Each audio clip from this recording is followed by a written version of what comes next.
ನಾವು ಆತನ ಆಜ್ಞೆಗಳನ್ನು ಕೈಗೊಂಡು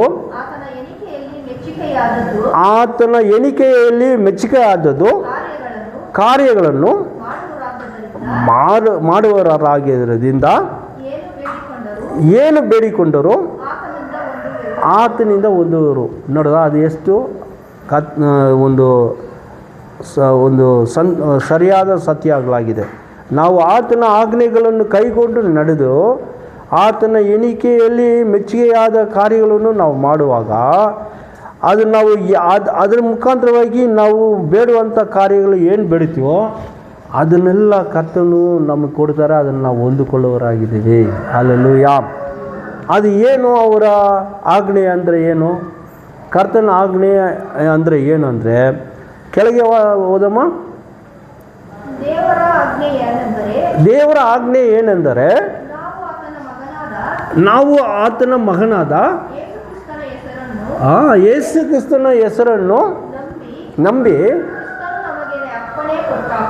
ಕ್ರೈಸ್ತನು ನಮಗೆ ಕೊಟ್ಟಿದ್ದ ಅಪ್ಪಣೆ ಪ್ರಕಾರ ಒಬ್ಬರನ್ನು ಪ್ರೀತಿಸೋಣ. ಒಬ್ಬರನ್ನು ಪ್ರೀತಿಸಬೇಕು. ದೇವರು ಯೇಸು ಕ್ರಿಸ್ತನ ಮುಖಾಂತರವಾಗಿ ಕೊಟ್ಟಿರುವ ಅಪ್ಪಣೆ, ಕರ್ತನ ಆಜ್ಞೆ, ಕರ್ತನ ಅವರು ನಮಗೆ ಕೊಡುವಂಥ ಅವರ ಆಜ್ಞೆ, ಇದರಲ್ಲಿ ಇದೇನಂತಂದರೆ ನಾವು ಸಹೋದರಗಳನ್ನು ಒಬ್ಬರನ್ನ ನಾವು ಸ್ನೇಹ ಮಾಡಿ ಅವ್ರನ್ನ ಪ್ರೀತಿ ತೋರಿಸಿ ಅವ್ರ ಮೇಲೆ ನಾವು ಒಳ್ಳೆ ಭಾವನೆ ಉಳ್ಳವ್ರಲಾಗಿದ್ದರೆ ಅದನ್ನು ಅದು ಯೇಸು ಕ್ರಿಸ್ತನ ಮುಖಾಂತರವಾಗಿ ಕೊಡಲ್ಪಟ್ಟಿರುವ ಅಪ್ಪಣೆ, ಆ ಅಪ್ಪಣೆಯನ್ನು ನಾವು ನೆರವೇರಿಸುವಾಗರಾಗಿದ್ದರೆ ನಮಗೆ ಸಾಧಾರಣವಾಗಿ ನಮ್ಮ ಪ್ರಾರ್ಥನೆಗಳು ನಮಗೆ ಸದುತ್ತರ ಸಿಗ್ತದೆ, ನಮಗೆ ಉತ್ತರ ಸಿಗ್ತದೆ. ಯಾವುದೇ ಆಗಲಿ ನಮಗೆ ಪ್ರಾರ್ಥನೆ ನಮಗೆ ಉತ್ತರ ಬೇಕು ಅಂತಂದರೆ, ಉತ್ತರ ಬರಲಿಲ್ಲ ಅಂದರೆ ಏನೋ ಕಾರಣ ಇದೆ ಅನ್ನೋದನ್ನು ನಾವು ಕಂಡುಹಿಡಿಬೇಕು. ಸುಮ್ಗೆ ಇಲ್ಲ ದೇವರು ನಮ್ಮ ಪ್ರಾರ್ಥನೆಗಳಿಗೆ ಉತ್ತರ ಕೊಡೋದೇ ಇಲ್ಲ, ನಾವು ಎಷ್ಟೇ ಪ್ರಾರ್ಥನೆ ಮಾಡಿದ್ರು ಅದಕ್ಕೆ ಏನೋ ನಮಗೆ ಸದುತ್ತರವಿಲ್ಲ, ಹಾಗಾದರೆ ನಾವು ಬೇಡುವಂಥ ಏಸಪ್ಪ ಬಂದು ಸತ್ಯವಾದರು ಅಲ್ಲ, ಅಥವಾ ಅವರು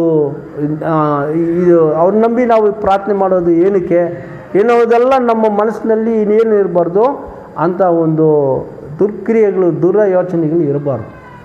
ನಾವು ಕರ್ತನ ಮಕ್ಕಳು, ನಾವು ಸ್ಪಷ್ಟವಾಗಿ ಕರ್ತನನ್ನು ನಂಬಿಕೆ ಮಾಡಿ ವಿಶ್ವಾಸ ಮಾಡ್ತೀವಿ ಅಂದರೆ ನಮ್ಮ ನಂಬಿಕೆ ವಿಶ್ವಾಸದಲ್ಲಿ ಮೊದಲು ದೇವರ ಆಜ್ಞೆಗಳು, ದೇವರ ಒಂದು ನಮ್ಗೆ ಅವ್ರು ಕೊಡುವಂಥ ಅವರು ನಮ್ಗೆ ಕೊಡುವ ಅವರ ಅಪ್ಪಣೆಗಳು ಏನಿದೆಯೋ ಅವುಗಳೆಲ್ಲ ನೆರವೇರಿಸುವುದಕ್ಕೆ ನಾವು ಗಮನ ಕೊಟ್ಟುಬಿಟ್ರೆ ಆಟೋಮೆಟಿಕ್ಕಾಗಿ ನಮ್ಮ ಪ್ರಾರ್ಥನೆಗಳು ಕೇಳಲ್ಪಡುತ್ತದೆ. ಸರಿನಾ? ಆದ್ದರಿಂದ ನಾವು ಮೂರನೇ ವಿಷಯದಲ್ಲಿ ಕರ್ತನ ಆಜ್ಞೆಗಳನ್ನು ನಾವು ಕೈಗೊಂಡು ಅದರಂತೆ ನಾವು ಪ್ರಾರ್ಥನೆ ಮಾಡಬೇಕು. ಕರ್ತನ ಆಜ್ಞೆ ಎಂಬುದು ನಾವು ಇತರರನ್ನು ಪ್ರೀತಿಸೋದು, ನಮ್ಮ ಸಹೋದರಗಳನ್ನು ನಾವು ಪ್ರೀತಿಸೋದು, ನಮ್ಮ ವೈರಿಗಳನ್ನು ಕೂಡ ಪ್ರೀತಿಸಂತ ಏಸಪ್ಪ ಹೇಳಿದ್ದಾರೆ. ಅದು ನೋಡಿ ಎಷ್ಟೊಂದು ಸುಂದರವಾದದ್ದು. ಏಸಪ್ಪ ಹೇಳಿದ್ದಾರೆ, ಬರೀ ನಿಮ್ಮ ಸಹೋದರಗಳು, ನಿಮ್ಮ ಸ್ನೇಹಿತರುಗಳನ್ನು ಮಾತ್ರವಲ್ಲದೆ ನಿಮಗೆ ವಿರೋಧವಾಗಿರುವ ವೈರಿಗಳು ಯಾರಿದ್ದಾರೆ ಅವ್ರನ್ನು ಕೂಡ ನೀವೇನು ಮಾಡಿ, ನೀವು ಸ್ನೇಹ ಮಾಡಿರಿ, ಅವ್ರನ್ನು ಪ್ರೀತಿಸಿರಿ. ಅವ್ರನ್ನ ಪ್ರೀತಿಸಿ ನೀವೇನು ಮಾಡಿರಿ, ನನ್ನ ಅಪ್ಪಣೆಗಳಿಗೆ ನೀವು ಕಿವಿಯನ್ನು ಕೊಟ್ಟು ಗಮನಿಸಿರಿ, ಆಗ ನಿಮ್ಮ ಪ್ರಾರ್ಥನೆ ಅದು ಕೇಳಲ್ಪಡುತ್ತದೆ.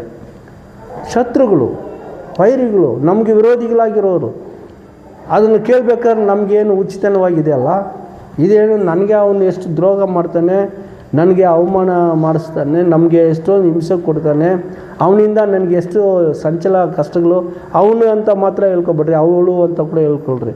ಇಲ್ಲ ಫ್ಯಾಮ್ಲಿನಲ್ಲಿ ಒಂದು ವೇಳೆ ಗಂಡ ಹೆಂಡತಿ ಒಳಗೆ ಕೂಡ ನಾವು ಒಬ್ಬರನ್ನ ಶತ್ರುಗಳಾಗಿ ನೋಡ್ತೀವಿ, ಅಥವಾ ಮಕ್ಕಳನ್ನು, ತಂದೆ ತಾಯಿಗಳನ್ನು ಎಲ್ಲ ಶತ್ರುಗಳಾಗಿ ನೋಡುವಂಥ ನೆಂಟರು, ಈ ಬಂಧು ಮಿತ್ರರು ಕೂಡ ನಮಗೆ ಶತ್ರುಗಳಾಗಿರ್ತಾರೆ.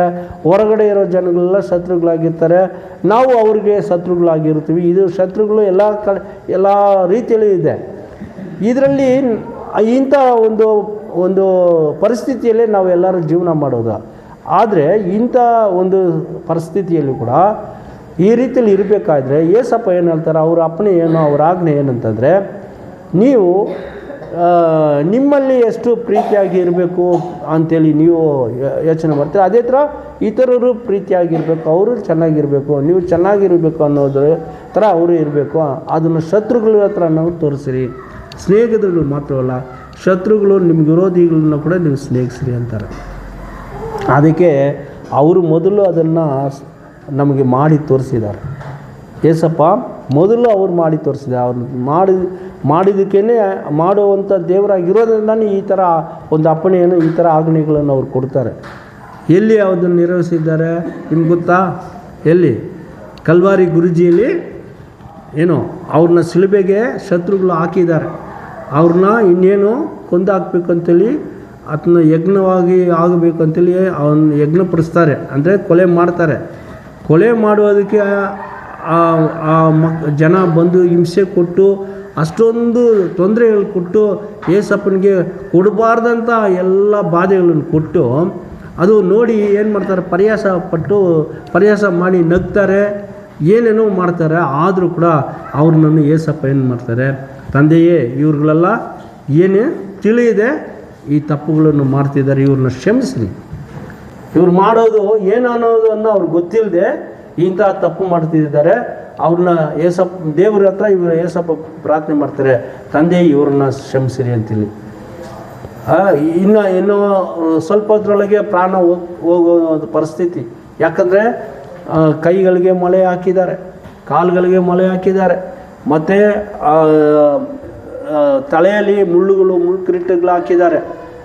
ಈ ಬರ ಮೂಳೆ ಕಡೆಯನ್ನು ಒಂದು ಇದರಿಂದ ಹೀಟಿಂದ ಏನೋ ಚುಚ್ಚಿದ್ದಾರೆ, ರಕ್ತಗಳೆಲ್ಲ ಸುರಿತಾ ಇದೆ. ಅವ್ರಿಗೆ ಬಾಲ ಅಲ್ಲಿ ಕಲ್ವಾರಿ ಗುರುಜಿಯಲ್ಲಿ ಹೊತ್ಕೊಂಡು ಹೋಗುವಾಗ ಎಷ್ಟೊಂದು ಬಿಸಿಲು, ನಡೆಯುವಂಥ ಹೆಜ್ಜೆಗಳು ನಡಿಬೇಕಾದ್ರೆ ಅಲ್ಲಿ ಎಷ್ಟೊಂದು ಮುಳ್ಳು ಕಲ್ಲು ಇದನ್ನೆಲ್ಲ ಇಷ್ಟೊಂದು ಮತ್ತು ಚಾಟಿ ಎಲ್ಲ ಹೊಡೆದು ಅವ್ರನ್ನ ಹಿಂಸೆಪಡಿಸಿ ಅವ್ರನ್ನ ಕೊಲೆ ಮಾಡಬೇಕು ಅಂತೇಳಿ ಶತ್ರುಗಳು ತಗೊಂಡು ಹೋಗಿ ಅಂಥ ಒಂದು ಕಾರ್ಯಗಳು ಅವರು ತೀರಿಸ್ಕೊತಾ ಇದ್ದರೆ, ಇವರು ಏನು ಪ್ರಾರ್ಥನೆ ಮಾಡ್ತಾರೆ, ತನ್ನ ಪ್ರಾಣನ ಬಿಡೋ ಸಮಯದಲ್ಲಿ ಏನು ಪ್ರಾರ್ಥನೆ ಮಾಡ್ತಾರೆ, ಇವರು ನನ್ನ ಮುಂದೆ ಇರುವಂಥ ಇವರನ್ನೆಲ್ಲ ಏಸಪ್ಪ ಈ ಶತ್ರುಗಳಾಗಿರ್ಬೋದು, ಆದರೆ ಅವ್ರನ್ನ ನಾನು ಸ್ನೇಹ ಮಾಡ್ತೀನಿ, ಇವ್ರನ್ನ ನೀವು ಕ್ಷಮಿಸಿ ದೇವರೇ ಅಂತೇಳಿ ಏಸಪ್ಪ ಬಿಡ್ತಾರೆ. ಈ ರೀತಿಯಲ್ಲಿ ಯಾರಾದರೂ ಪ್ರಪಂಚದಲ್ಲಿ ಮಾಡಿದಾರಾ? ಯಾರಾದರೂ ಮಾಡಿದಾರಾ? ಏಸಪ್ಪ ಒಬ್ಬ ಮಾತ್ರ ಮಾಡಿದ್ದಾರೆ. ಆದ್ದರಿಂದಲೇ ಅವರು ಅಂತಹ ಕಾರ್ಯದಲ್ಲಿ ಅವರು ಹೇಳಿದ ಪ್ರಕಾರ ಅವರೇ ಮಾಡಿದರಿಂದ ಅವ್ರನ್ನ ಹಿಂಬಾಲಿಸುವ ಭಕ್ತರುಗಳಿಗೆ, ಅವ್ರನ್ನ ನಂಬುವ ಜನಗಳಿಗೆ, ಅವರ ಆಜ್ಞೆಗಳನ್ನು ಕೈಗೊಂಡು ನಾನು ನಡೀತೀನಿ ಅಂತೇಳಿ ಹೇಳ್ಕೊಳ್ಳೋರು, ಅವ್ರ ಅಪ್ಪಣೆಗೆ ನಾನು ವಿಧೇಯನಾಗಿದ್ದೀನಿ, ಅವ್ರ ಅಪ್ಪಣೆಯನ್ನು ನಾನು